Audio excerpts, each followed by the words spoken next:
आकाश में ऊंचे एक अकेले शिखर की तरह बनो। आपको संबंधित होने के लिए क्यों लालायित होना चाहिए? तुम कोई वस्तु नहीं हो, चीजें संबंधित हैं। खुद को खोजो, नहीं तो दूसरे लोगों की राय पर निर्भर रहना पड़ेगा जो खुद को नहीं जानते। जो आपको दुखी करता है वह एकमात्र पाप है। जो आपको अपने आप से दूर ले जाता है केवल उसी से बचना चाहिए। एक आरामदायक सुविधाजनक जीवन वास्तविक जीवन नहीं है। जितना अधिक आरामदायक उतना कम जीवित। सबसे आरामदायक जीवन कब्र में है। जब आप वास्तव में उन कुछ पलों के लिए हंसते हैं तो आप गहरे ध्यान की स्थिति में होते हैं। सोचना बंद हो जाता है। एक साथ हंसना और सोचना असंभव है। आप पूर्णता के करीब और करीब आएंगे, लेकिन आप कभी भी पूर्ण नहीं होंगे। पूर्णता अस्तित्व का तरीका नहीं है, विकास रास्ता है।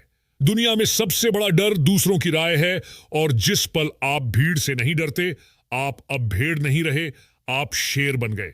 तुम्हारे हृदय में एक महान आवाज उठती है, स्वतंत्रता की आवाज।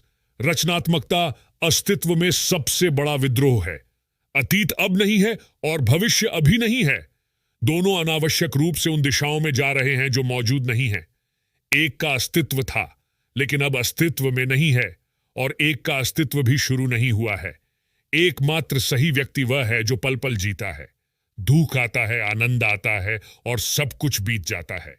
जो सदा रहता है वही साक्षी है। साक्षी सभी ध्रुवों से परे है। यदि आप एक फूल से प्यार करते हैं तो उसे मत उठाओ, क्योंकि अगर आप इसे उठाते हैं तो यह मर जाता है और यह वह नहीं रह जाता जिसे आप प्यार करते हैं। तो अगर तुम एक फूल से प्यार करते हो तो रहने दो। प्यार कब्जे के बारे में नहीं है, प्यार प्रशंसा के बारे में है। जीवन बिना सोचे समझे खुद को दोहराता है। जब तक आप सचेत नहीं होंगे, यह एक पहिए की तरह दोहराता रहेगा।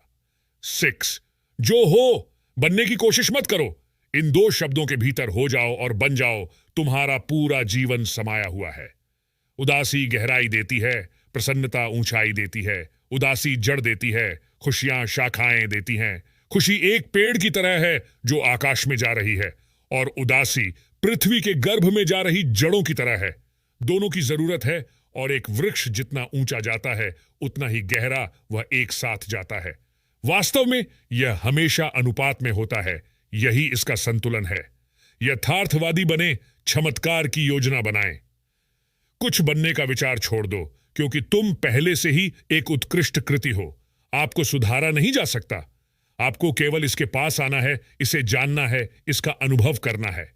प्रत्येक व्यक्ति इस दुनिया में एक विशिष्ट नियति के साथ आता है। उसे कुछ पूरा करना होता है, कुछ संदेश देना होता है, कुछ काम पूरा करना होता है। आप यहां संयोग से नहीं हैं, आप यहां सार्थक रूप से हैं। आपके पीछे एक उद्देश्य है।